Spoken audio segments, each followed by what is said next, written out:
오직 성령이 임하시면 내 증인이 되리라 라는 제목의 말씀입니다. 오늘 부활하신 예수님께서 승천하시면서 주시는 말씀인데, 오직 성령이 임할 것이다. 그러면 너희가 권능을 받게 되고, 성령이 주시는 권능을 받으면 내 증인이 되리라, 이렇게 말씀하셨습니다. 그러니까 성령이 임하시고 권능, 힘을 주신 이유는 무엇입니까? 증인이 되도록 하기 위한 것입니다. 그런데 내 증인이 되리라, 예수님의 증인.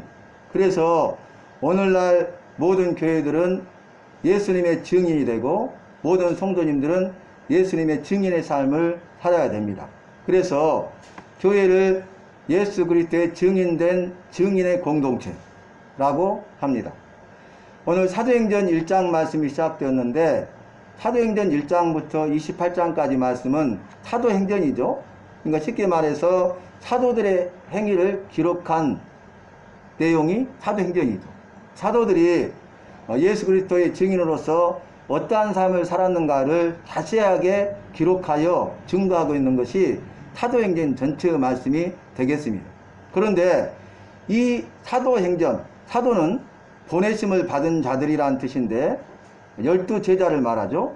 그래서 예수님께서 갈릴리 바닷가에서 어부였던, 물고기를 잡던 베드로와 안드레와 야고보와 요한 등 그 물고기 잡는 어부였던 그들을 초청하시는데, 나를 따라오너라, 내가 너희로 사람을 낚는 어부가 되게 하리라, 이렇게 말씀하십니다.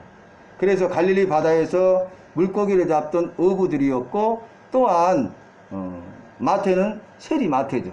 그리고 누가는 의사였습니다.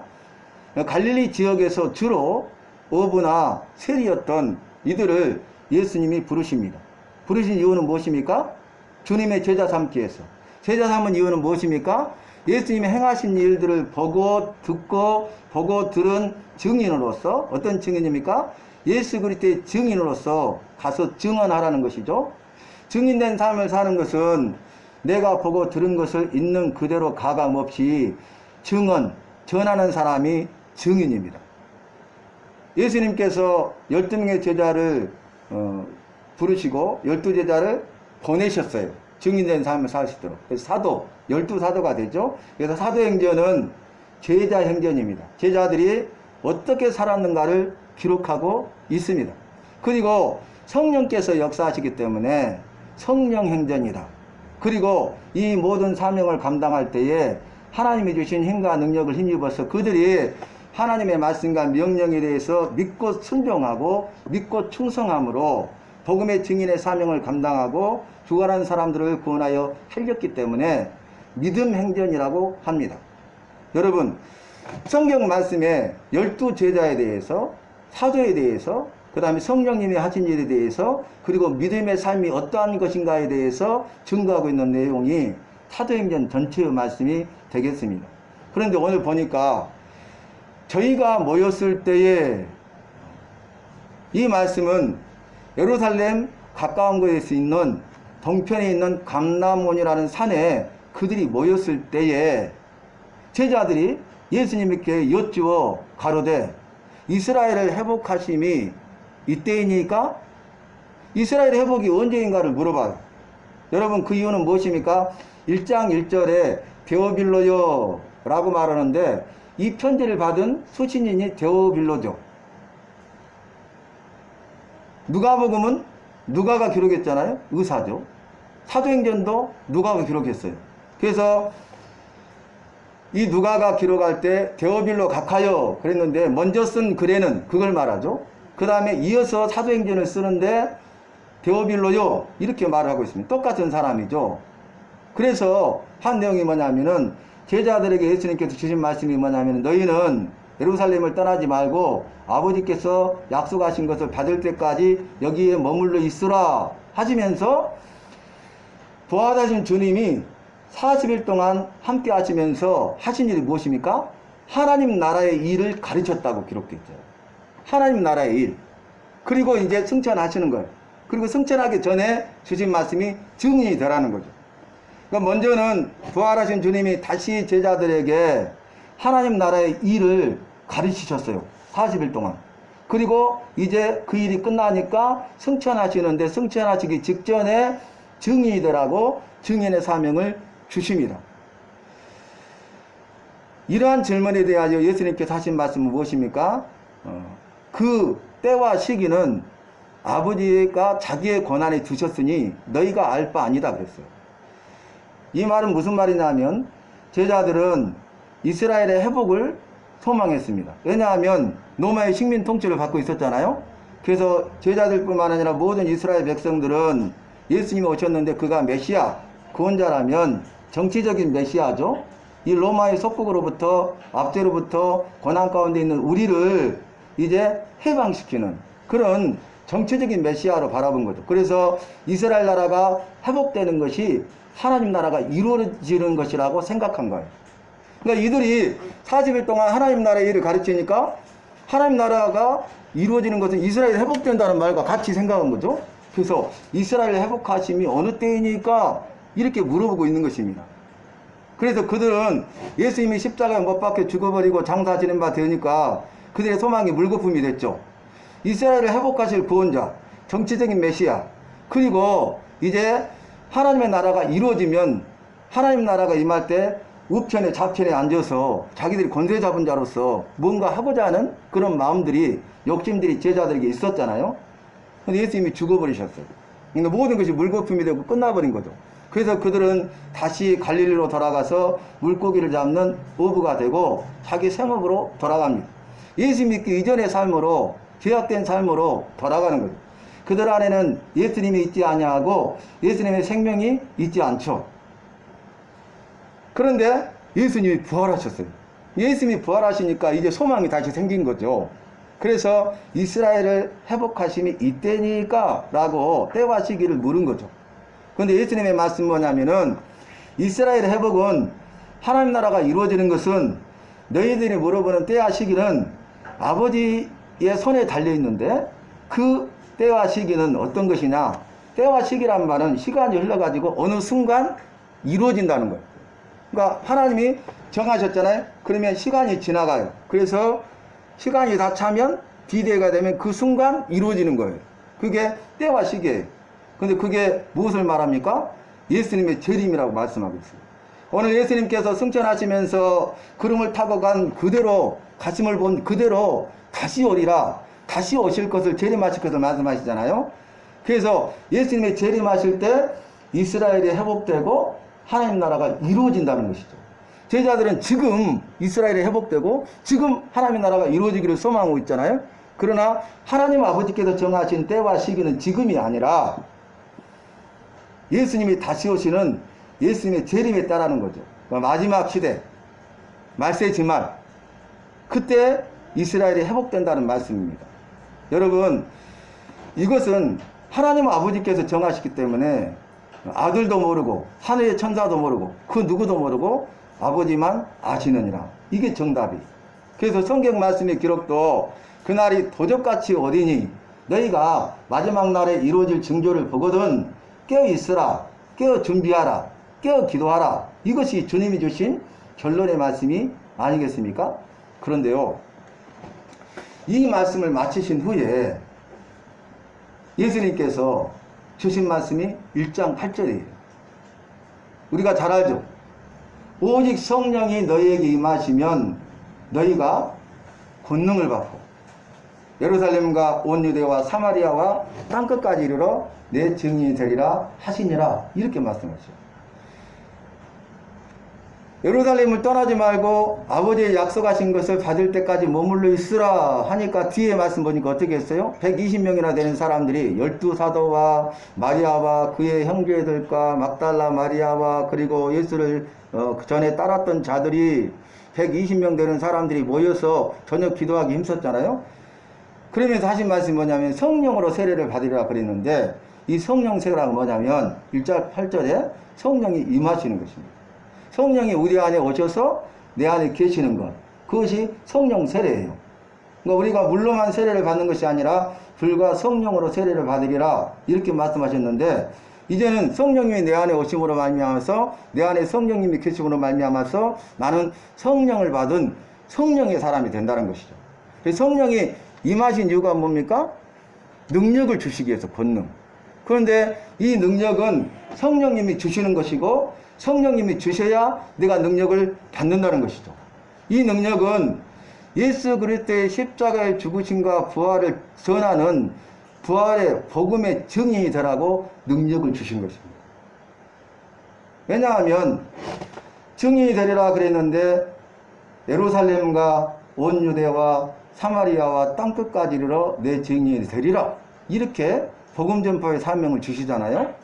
자, 예수님의 사역부터 생각해 보면 예수님께서 첫 번째 갈릴리에서 사역하시고 이제 베다니를 거쳐서 예루살렘에서 사역을 마치십니다. 그런데 오늘 1장 8절에 제자들에게 주신 사명은 뭐예요? 예수님이 행하셨던 그 예루살렘부터 시작되죠. 그래서 사도행전 2장에 보면은 성령이 임하시고 성령의 충만함을 받고 난곳 방언을 말하게 되고 그 다음에 3,000명이 회개하고 믿고 세례를 받고 구원을 받아 초대교회 예루살렘 교회가 시작되죠.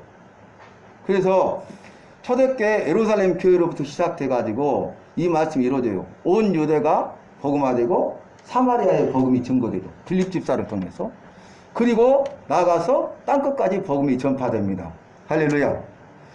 놀랍게도 사도행전 1장부터 28장까지 전체 말씀 보면 이 말씀이 기록되어 있어요. 예루살렘과 온 유대가 복음화되잖아요. 누구를 통해서 일하십니까? 12제자지만 특별히 베드로를 통해서 일하십니다. 베드로는 유대인을 위하여 택한 하나님의 그릇이에요. 그리고 놀라운 것은 빌립 집사를 통해서 예루살렘과 온 유대에만 머물러 있으니까 더 이상 복음 전파를 하지 않으니까 8장 1절 말씀에 교회에 큰 핍박이 일어나서 교회를 뿔뿔이 곳곳에 흩어버리셔요, 하나님. 여러분, 우리가 이 말씀을 우리가 잘 들었지만 다시 한번 생각해 봐야 돼요. 교회와 성도의 사명이 뭐예요? 땅끝까지 복음을 전하는 거죠. 쉼 없이 끝까지 복음을 전하는 거죠. 그런데 예루살렘이 복음화되고 온 유대가 복음화되니까 더 이상 복음을 전하지 않는 거예요. 안주하고 머물러 있는 것입니다. 그러니까 1장 8절의 말씀과 명령에 불순종하니까 8장 1절에 하나님의 교회에 큰 핍박이 일어나게 해서 사도들 외에는 다 뿔뿔이 곳곳에 흩어버렸어요. 할렐루야. 그래서 결국 사마리아의 복음이 전파되고 사마리아뿐만 아니라 사마리아를 통해서 이제 유럽 지역 땅끝까지 복음이 전파되는 일이 이루어집니다. 놀라운 것은 예루살렘과 유대의 복음화를 위해서는 베드로를 통해서 일하시지만 사마리아와 땅끝까지 이르러 이방인들을 위하여 복음을 전할 때에는 바울을 통해서 일하십니다. 이 사람은 이방인을 위하여 택한 나의 그릇이라 말씀하셨잖아요. 내가 그로 땅끝까지 구원하게 하리라. 할렐루야. 그래서 바울은 1차, 2차, 3차 세계 전도 여행을 통해서 유럽 전역에 복음을 전하고 유럽 곳곳에 예수 믿는 사람이 생기고 교회가 세워집니다. 그리고 그뿐만 아니라 바울의 마지막 소원이 무엇입니까? 로마에 가서 로마에 있는 성도들을 만나고 복음을 전하는 것이죠. 그래서 그는 죄가 없지만 제세의 신분으로 압송당해서 로마에 갑니다. 그리고 로마에 이태 동안 2년 동안 가택연금 구금 상태에 있어요. 근데 그곳에서 예수 그리스도를 전하되 담대히 전하고 이것을 금하는 자가 없었더라. 이것이 사도행전의 증거입니다. 여러분 보세요. 바울은 이제 로마에 가서 복음을 전했잖아요. 그 이유가 뭐냐면 왜 로마를 가기로 소원했냐면 로마가 세계를 제패하는 세계적인 제국이고 모든 길은 세계의 모든 길은 로마로 통한다고 했잖아요.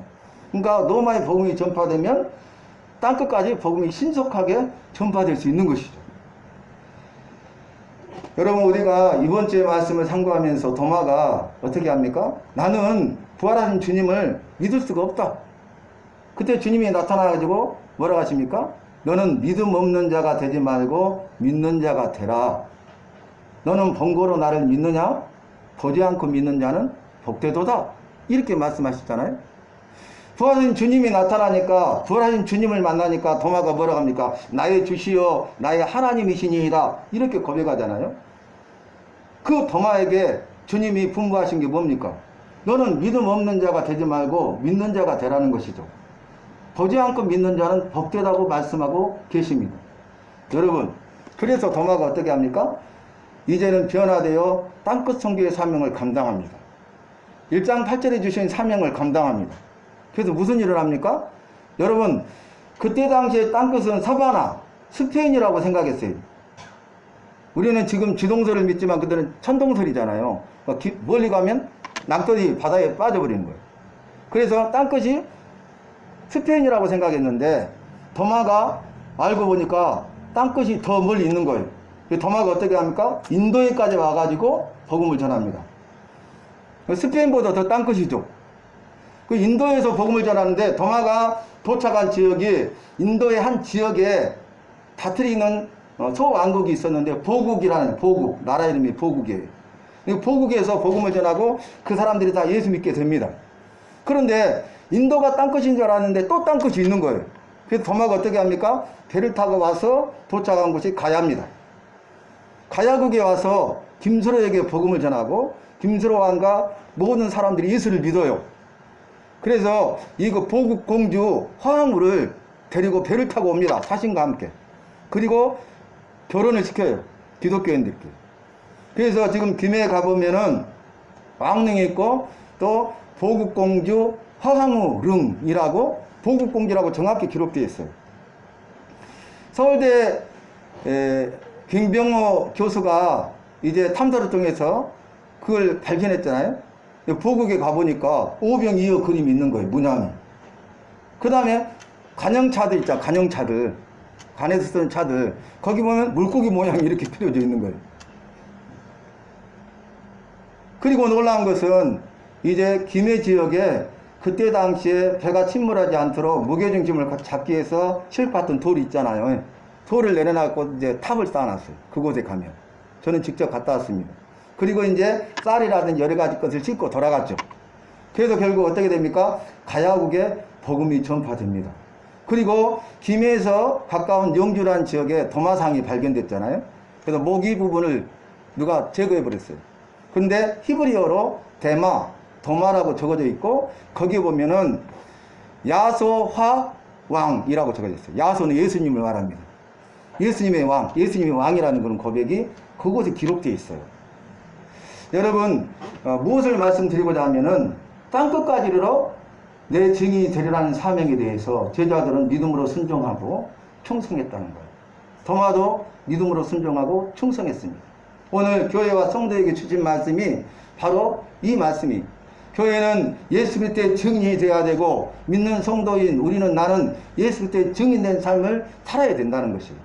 예수님께서 이 땅에 오신 이유도 이 일을 위해서 오셨고 우리가 이 땅에 오고 예수님을 믿고 구원받은 백성이 되게 하신 것도 예수 그리스도의 증인 되도록 하기 위해서, 증인된 삶을 살도록 하기 위해서 그렇게 하신 것입니다. 예루살렘과 온 유대와 사마리아 땅끝까지라는 것은요, 시간적으로 살펴보시겠죠? 그래서 그 복음을 전하던 지경을 말하죠. 그러니까 시작이 어떻게 돼요? 예루살렘부터 시작돼가지고 실제로 온 유다가 복음화되고 사마리아가 복음화되고 땅끝까지 복음이 편만하게 증거됐죠. 그러니까 이게 점진적으로 이루어졌다는 시간을 두고 시간적인 개념이죠. 그 다음에 공간적인 개념을 보면 이것은 그렇게 시간적으로 점진적으로만 될 것이 아니라 오늘 이 시대에는 예수께서 너희는 나보다 더 큰 일도 하리라 그랬잖아요. 그게 무엇입니까? 동시다발적으로 공간적으로 복음을 전하는 거예요. 곳곳에 가서 그곳에서 복음을 전하는 거죠. 그러니까 꼭 이쪽이 복음화돼야 그 다음으로 가는 것이 아니라 전 지역에 가서 전 지역을 동시다발적으로 복음화시키는 공간적인 개념이에요. 그게 뭐냐면 여러분 복음 전파는 점진적으로도 이루어지고 즉각적으로도 이루어진다는 거예요. 벤게맨 교수가 쓴 구원계시의 발전사라는 책을 보면 핵심이 뭐냐, 구원에 대해서 말하는데 구원 그 즉각성과 점진성. 점진성은 뭐예요? 여자의 후손을 통해서 보내시겠다고 약속했잖아요. 그러니까 점진적으로 시간이 가서 아까 때와 시기가 되니까 때가 참에 예수님이 오셨죠. 구원자로. 그죠? 그게 이제 점진적인 거예요. 그리고 예수님께서 십자가에 못 박혀 죽으심으로 구원이 이루어졌죠. 그게 즉각성인 거예요. 오늘날 교회와 성도들은 어떻게 해야 됩니까? 교회의 목적이 뭐냐면 복음 전파입니다. 예수 그리스도의 증인 공동체가 되는 것입니다. 그래서 선교와 전도에 힘쓰는 교회와 성도들이 되어야 하는 것이죠. 영혼 구원에 우리의 삶의 우선순위가 있어야 돼요. 그래서 교회뿐만 아니라 성도의 생명과 삶의 목적과 목표는 예수 그리스도예요. 우리의 삶의 목적과 목표는 예수 그리스도예요. 우리의 생명도 예수 그리스도예요. 우리의 생명 대신 예수 그리스도, 내가 만난 예수 그리스도를 전하는 복음의 증인이 되어야 한다는 것입니다. 그런데 놀라운 것은 제자들이 보는 가운데 하늘로 올려가시니 구름이 가리어 보이지 아니하더라 그랬어요. 그건 뭐냐면 예수님이 이제는 부활하실 뿐만 아니라 승천하신 것이죠. 승천하시는데 구름이 가리어서 보이지 않았다는 것은 이전에 예수님이 하나님과 함께하게 되셨다는 거예요. 그래서 하나님 우편에 앉아 계시고 우리를 위해서 기도하시고 우리를 위해서 초소를 예비하고 계시고 때가 되면 다시 오시리입니다. 재림하신다는 거예요. 제자들이 자세히 서서 바라보고 있으니까 흰옷을 입은 두 사람이 옆에 곁에 서서 말하기를 어찌하여 하늘을 쳐다보고 있느냐 하면서 하신 말씀이 뭡니까? 너희는 너희가 본 그대로, 가슴을 본 그대로 다시 오시리라 하고 끝나요. 예수님의 재림으로 끝납니다. 존 겟지라는 캐나다 청년이 있었어요. 그런데 말씀을 묵상하는 가운데 사도행전 1장 8절의 말씀을 묵상하다가 그가 마음의 감동을 받아서 기도하는 가운데 하나님, 지금 이 시대에 복음의 땅끝에 제가 가서 예수 그리스도의 증인이 되겠습니다. 이렇게 고백했어요. 그래서 찾고 찾았는데 복음의 땅끝이 어디냐면 유헤브리 디즈 섬이에요. 유헤브리 디즈라는 섬인데 그 섬 주변에 있는 다른 섬의 원주민들도 그 섬에 가기를 두려워해요. 그곳을 가지 않아요. 아무도 가지 않습니다. 그 누구도 가지 않습니다. 선교사는 당연히 누구도 간 적이 없어요. 왜 그러냐면 그 섬의 원주민들이 식인종이에요. 사람을 잡아먹는 식인종. 그런데 이 존 겟지가 결단하고 그곳에 들어갑니다. 목숨을 걸고. 그 하나님의 은혜로 죽임을 당하지 아니하고 그들을 사랑으로 섬기면서 교제하면서 그래서 그들의 언어를 배우고 그들에게 복음을 전해요. 그 섬 지역에는 예수가 누군지 몰라요. 한 사람도 예수 믿는 기독교인이 없어요. 그런데 그 일을 통해서 하나님이 역사하시는데 예수 믿는 사람들이 생기기 시작해요. 그리고 그곳에서 뼈를 먹고 죽습니다. 이 청년이 가서 일생을 예수 그리스도의 증인으로 자기 삶을 드린 거예요. 초기같이. 그런데 원주민들이 묘비를 세워놨어요. 그 묘비에 뭐라고 적어졌냐면 그가 여기 왔을 때 기독교인은 한 사람도 없었다. 그러나 그가 죽을 때에는 기독교인 아닌 사람이 한 사람도 없었다. 식인종들이 다 예수 믿고 구원받은 거예요.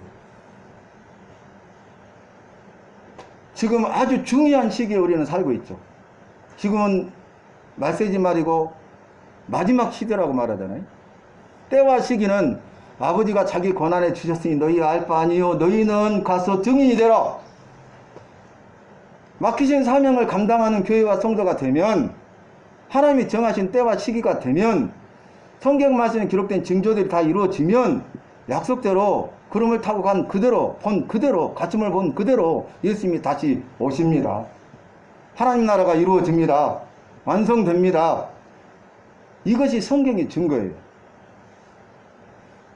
저와 여러분은 오늘 증인이 되라. 근데 그냥 증인이 되라고 하신 거 아니죠. 성령님이 함께 하신다는 거예요. 성령님이 함께 하셔도 뭘 주셔요? 능력을 주시죠. 증인의 사명을 감당할 수 있도록. 모든 것을 다 하시고 모든 것을 예비하시고 준비하시고 때를 따라 채우시고 한 걸음 한 걸음 인도하시고 이 모든 일을 이루시고 영광을 받으신 분은 우리 하나님이십니다. 그리고 영광을 받으실 뿐만 아니라 우리에게 잘했다 칭찬하시고 예비하신 은혜와 복을 주신다는 거예요. 사랑하는 성도 여러분, 오늘 말씀 오직 성령이 임하시면 내 증인이 되리라 말씀하셨어요. 성령이 임하시고 우리가 성령 충만함을 받고 성령의 사람이 되어서 성령이 주시는 능력을 받고 그 능력을 가지고 가서 복음의 증인으로서 예수 그리스도의 증인으로서 삶을 살아가야 되겠습니다. 우리 입술을 열어서 내가 만난 예수님을 전하는 증인의 삶을 살아야 합니다. 그리고 우리의 삶 속에서 성과 빛의 사명을 감당해서 믿지 않는 자들로 하여금 하늘에 계신 아버지께 영광을 돌리게 하는 삶의 예배자가 되어서 진정으로 복음의 증인의 사명을 감당하는 우리 주님이 초청교회가 되고 속한 모든 성도님이 되시기를 바랍니다. 하나님 아버지, 주님의 은혜와 사랑을 감사합니다. 오늘 주님이 우리를 사랑하시고 복음의 증인이 되리라 말씀하셨사오니 하나님 아버지, 우리가 예수 그리스도의 증인으로서 복음의 증인의 사명을 감당하는 주님이 초청교회와 속한 모든 성도님들이 다 되게 하여 주시옵소서. 우리의 입술을 열어서 예수 그리스도를 증언하게 하시고 우리의 삶 속에서 삶의 예배자로 주님 앞에 영광 돌리게 하셔서 잃어버린 자를 찾아 구원하여 살리는 일에 쓰임받는 우리 모두가 되게 하실 줄로 믿습니다. 예수님의 이름으로 기도하옵나이다. 아멘. 웬 말인가 날 위하여 찬송하시면서 준비하신 예물 봉헌하시겠습니다.